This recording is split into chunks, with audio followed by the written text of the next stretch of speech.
For the past 3 years, I've been working at a homeless shelter here in New Orleans. It's tucked right behind the old charity hospital, which has been sitting empty, just falling apart, since Hurricane Katrina hit back in 2005. If you've never seen it, Charity is this massive, decaying building. It's tall, its windows are broken out, and the lower levels are covered in graffiti.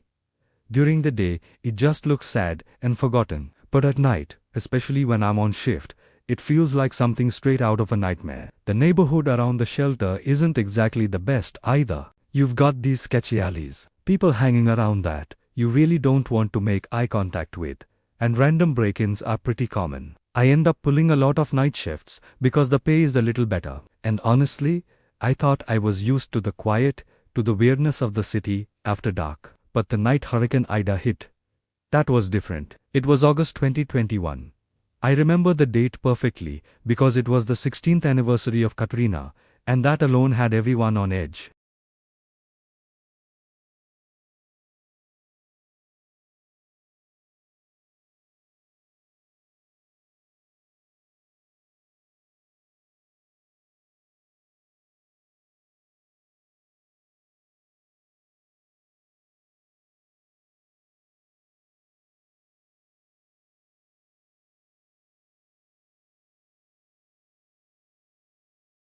I figured I'd hunker down with everyone, keep an eye on things, and just ride it out.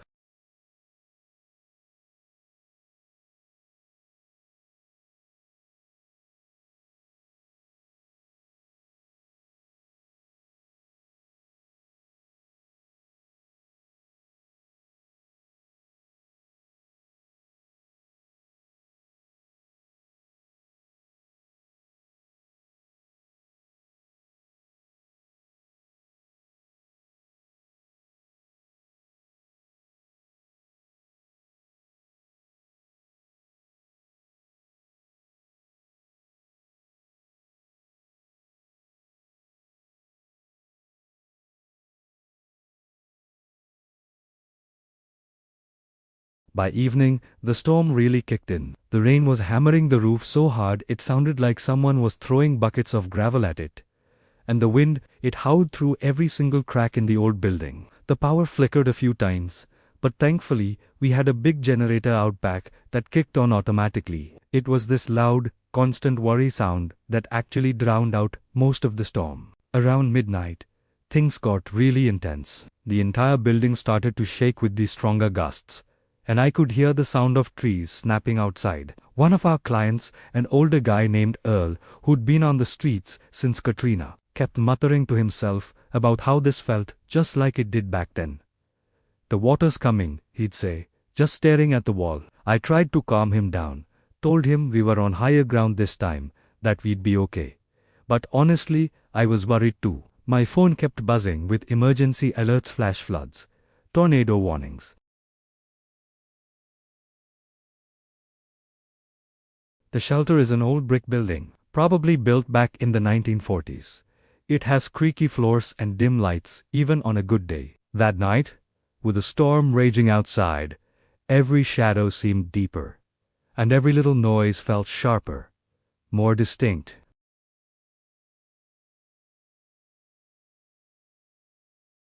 It died down from a scream to a steady roar, and the rain eased up a bit, but as expected, the power was out across the whole city.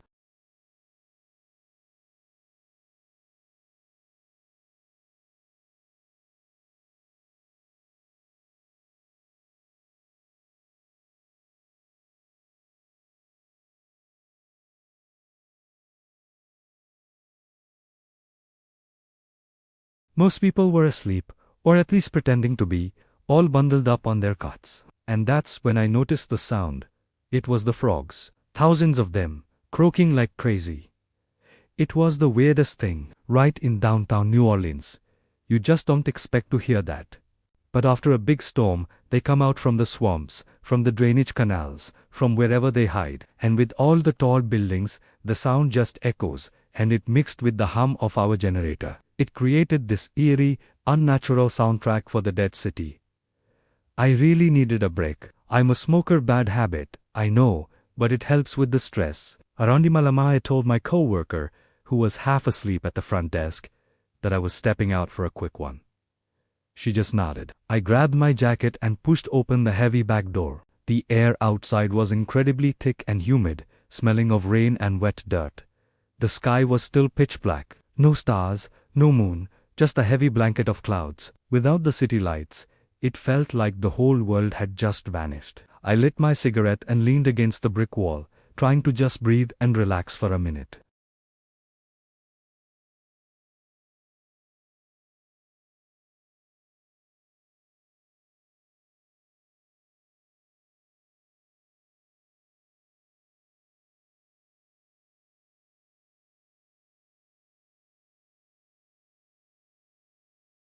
I took a drag from my cigarette and just happened to glance up at it. And that's when I saw it. A light. It was on one of the upper floors, maybe the 12th or 13th. It was hard to count in the dark.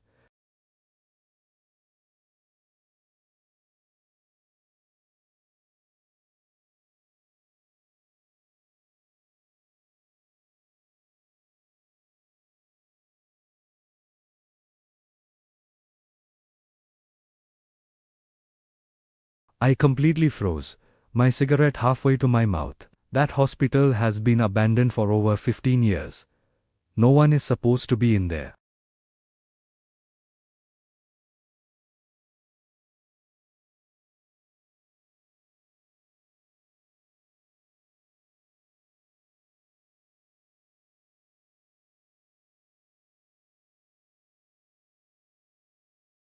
They would have had to haul it up flights of crumbling stairs, in the dark, during a Category 4 hurricane. It was impossible. I just stood there and watched it for what felt like forever.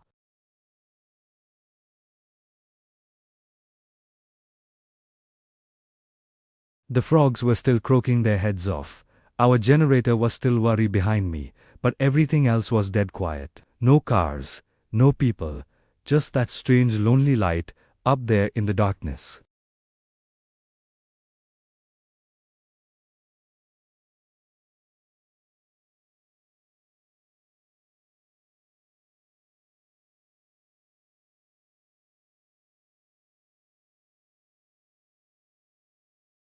The picture came out as a blurry, pixelated mess.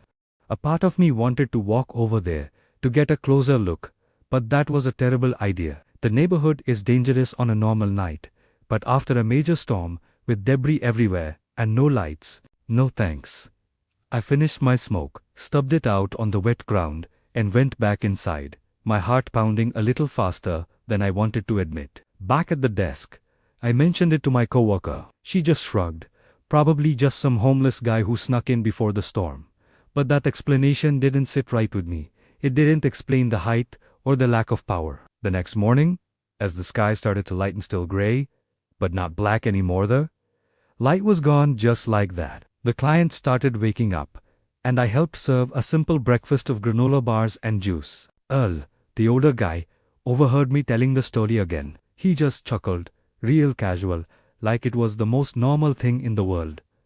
"That's a ghost, man," he said. "Charity is full of M. A lot of folks died in there after Katrina. They were trapped on the upper floors when the power went out. They say the lights come on sometimes, replaying the old times." I laughed it off. I told him I don't believe in that stuff. But later that week, when I told my local friends about it, guys who grew up in this city, they all said the same thing. "Oh yeah, that's ghosts for sure. That hospital is haunted as hell." They started sharing their own stories. Nurses seeing shadows in the hall's back when it was open, equipment turning on by itself years after it was shut down. It's been a few years since that night. I still work at the shelter and I still take the night shifts. Every time I step out back for a break, I can't help but look up at that dark, silent hospital. I've never seen the light again, but I'll never forget it. Flickering all alone in the darkness, in a city that had gone completely silent. I used to work the night shift at a gas station on a long, dark stretch of highway back in 2019. It was one of those lonely jobs, you know, you're the only building with lights on for about 20 miles in either direction. Most nights were just me, a bad radio, and the occasional trucker fueling up. But this one night, a little after 2 a.m., things got weird. It was dead quiet, the kind of quiet that makes your ears ring. I was behind the counter, trying to stay awake, when the bell on the front door didn't just jingle, it slammed open. This girl comes stumbling in. She couldn't have been more than 17 or 18 years old. She was crying, full on panic. Her hair was a mess, and she wasn't wearing shoes. She ran right up to the counter, grabbing the edge, and just choked out, "Please help me." I was instantly wide awake. My heart jumped into my throat. "What's wrong? What happened?" I asked, my voice probably shaking more than I realized. "Someone's following me," she said, looking over her shoulder at the dark highway outside. "A truck. A big black truck. It's been behind me since the last exit." He kept speeding up and flashing his lights. He tried to run me off the road. I looked out the big glass windows. The pumps were lit up, but beyond them, it was just pure, inky blackness. I couldn't see any trucks. "Where is he now?" I asked her. "I don't know," she whispered, her eyes wide with terror. "I saw him pull off the ramp right after me. He's close. Please, I need to hide." My heart was pounding. This was not a drill. This was real. "Okay," I said, trying to keep my voice as calm as I possibly could. "Go to the women's restroom. Lock the door. I'm calling the police right now. Go." She nodded, a look of desperate relief on her face, and ran. I heard the click of the deadbolt sliding into place on the restroom door. I grabbed the station phone and dialed 911. My hands were shaking so bad I could barely press the numbers. I told the dispatcher everything that was happening: a terrified girl, a big black truck, a possible stalker. They said a car was on its way, but given our remote location, it could be 15, maybe 20 minutes. 20 minutes felt like a lifetime. I hung up and just stood there, my eyes glued to the front door. Every shadow looked like a person. Every sound the old building made me jump out of my skin. After about 5 minutes, which honestly felt like an hour, I decided I had to check on the girl. I walked over to the restroom door. "Hey," I called out, trying to sound reassuring. "You're okay in there? The police are on their way." Nothing, just silence. "Ma'am," I said, knocking on the door. "Are you alright?" Still nothing. Now I was getting a sick, twisting feeling in my stomach. I knocked harder. "Hey, I need you to say something." The silence was deafening. It was wrong. I was about to call the cops again when the flash of red and blue lights finally lit up the entire parking lot. A state trooper pulled in. I ran out before he was even fully out of his car. "She's in the restroom," I said, pointing frantically. "She's locked herself in, and now she's not answering me." The trooper didn't waste any time. He went right to the door and banged on it with his fist, his voice booming. "Ma'am, state police. Open the door." He tried the handle. Locked solid. He banged again, louder this time. "Ma'am, I need you to open this door." He looked at me, his expression serious. "She's not responding." He took a step back and just kicked the door, right near the handle. The wooden frame splintered and the door flew open with a crack. He flicked on the light switch. The room was tiny, just a toilet and a sink. And it was completely empty. "What the hell?" I said, just standing there, completely baffled. The trooper didn't say anything. He just pointed. Above the toilet, there was a small, frosted glass window. It was pushed wide open, and the bug screen was lying on the ground outside. "She must have climbed out," he said. His voice mattered vague. "But why?" I was shaking. She was terrified. She was running from someone. Why would she run from the police? From me? The trooper had me go to the little office so we could check the security camera footage. It was grainy black and white, but it was clear enough. We watched her run in, frantic. We watched her run into the restroom. We watched me make the call to the police. We watched me knock on the door. We watched the trooper arrive. We fast-forwarded, rewound, and watched it all again. The camera was aimed right at the front door and the registers. She went into that restroom and she never, ever came out. Not through the door. "Anyway, the window opens up to that big field behind the station," the trooper said, writing in his notepad. "She could be anywhere by now." He kind of treated it like a runaway kid who got spooked and ran from everyone, including me. They left, and I had to finish my shift. I was terrified. Every minute felt like a year. I almost quit that day, but I needed the money. I worked the next night, and the night after, jumping at every single sound. 2 days later, the same trooper came back. This time, he didn't look like he was in a hurry. He looked grim. "I need to talk to you about that girl," he said. My stomach dropped. "Did you find her?" "No," he said. "But we found the truck. That black truck you mentioned. It was abandoned on a service road about a mile from here. It was pulled into the woods. Looks like it's been there a couple of days." He took a deep breath before he continued, and I knew what was coming next wasn't good. We searched the vehicle. Inside, on the passenger floor, we found a girl's backpack and a cell phone. I just stared at him. I couldn't process it. "But she got away," I said, more to myself than to him. "She climbed out the window. She ran into the field." The trooper just looked at me, and his face was all I needed to see. The pity in his eyes. "We're not so sure," he said quietly. "That field, behind your station, it's bordered by that same service road. We think he was waiting for her."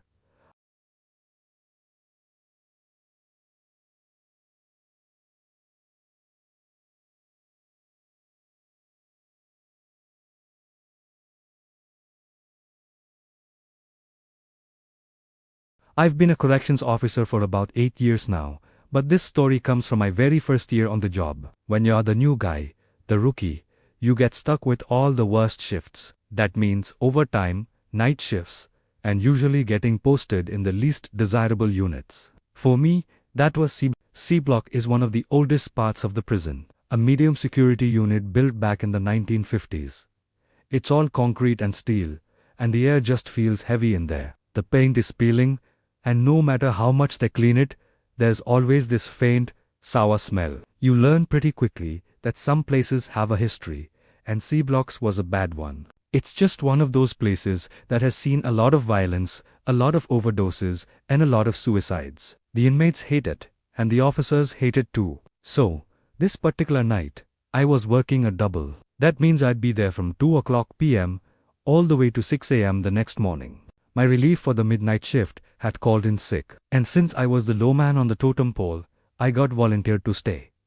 By 2 a.m., the entire unit was dead quiet, and let me tell you, that's the creepiest time in a prison. During the day, it's loud yelling, doors slamming, TVs blaring, but at night all you hear is the low hum of the big fluorescent lights, and maybe someone coughing or snoring in their cell. All the offenders are supposed to be locked in for count, which is when we physically walk the tier and count every single inmate to make sure they all their. Now, in this particular unit, because it's medium security, the cell doors don't have toilets. The offenders have to be let out to use the communal bathroom, even at night.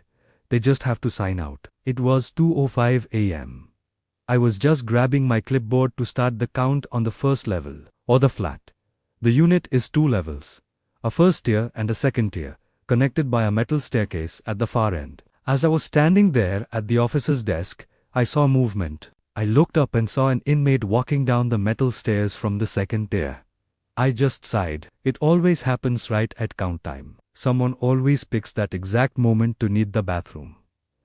I watched him. He was tall, really skinny, and had long dark dreadlocks that hung down his back. He didn't look at me. He just walked right past the desk, real quiet, and went straight into the bathroom. I was annoyed. This was going to make my count wrong. If I count his cell and he's not in it, I have to mark it down. I needed to know who he was. So, I walked over to the bathroom entrance.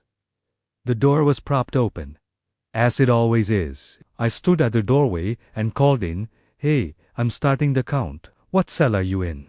No answer. All I could hear was one of the faucets at the back dripping. "Look, man, I'm not playing," I said, a little louder this time. "I need your cell number, or you're getting a write-up. It's count time." Still nothing, just the drip drip, drip of that faucet. Now, I was mad. I figured he was in there trying to smoke something or just being difficult. I pushed the door open all the way and stepped inside. "All right, man, let's go." I walked into the bathroom. It's a long room, sinks on one side, shower stalls on the other, and toilet stalls at the very back. The room was empty, and I don't mean he's hiding empty. I'm talking completely, totally empty. I felt this weird, cold chill go right up my spine. I walked the full length of the bathroom. I pushed open every single toilet stall door. Empty. I went to the shower stalls. They don't have curtains, just small concrete dividers. I looked in each one. Empty. There is no other way out of that bathroom. No windows, no vents, big enough for a person to fit through. Just the one door that I was standing in. He couldn't have gotten past me. I was standing right there. It was impossible. He walked in, and I followed him maybe 10 seconds later. He was just gone. I finished my count, shaking the whole time. My count was perfect. Every single inmate was in their cell, exactly where they were supposed to be. There was no one out of place. For the rest of the night, I just sat at that desk, watching that bathroom door, my eyes glued to it. At 6 a.m., when my shift finally ended, I was in the break room turning in my keys. One of the old-timers, a guy named Miller, who'd been working there for over 20 years, was sitting there drinking coffee. "Rough night, rookie?" he asked. I hesitated. I didn't want to sound crazy. "Hey, Miller," I said, trying to sound casual. "You ever seen weird stuff in C?" He looked up at me, his eyes kind of sharp. "What kind of weird stuff?" So, I told him about the 2 a.m. count, the guy coming down the stairs, how he walked into the bathroom and just vanished into thin air. Miller didn't laugh. He just took a slow sip of his coffee. He looked at me for a long second, and then he asked me the question that I will never, ever forget. "Was he tall?" Miller asked, his voice low. "Real skinny, with long dreads." My blood turned to ice. All I could do was nod. Miller nodded back, like he was confirming something he already knew. "That's Mr. Bones," he said, just like he was talking about the weather. "Inmate named Samir. He hung himself in that back shower stall about 10 years ago. He was tall and skinny, had those dreads." He paused and took another drink of his coffee. "Don't worry," he said, patting me on the shoulder as he stood up to leave. "He's just part of the night shift. He still hangs around." I just stood there, frozen. I still work in that prison. I've been promoted since then, so I don't have to work in C block very often anymore. But when I do, and when it gets close to that 2 a.m. count, I find a reason to be busy doing something else. I don't look at that staircase, and I definitely don't look at that bathroom. Thanks for listening to my story. If you've had an experience like this, I'd love to hear about it in the comments. Don't forget to like and subscribe for more.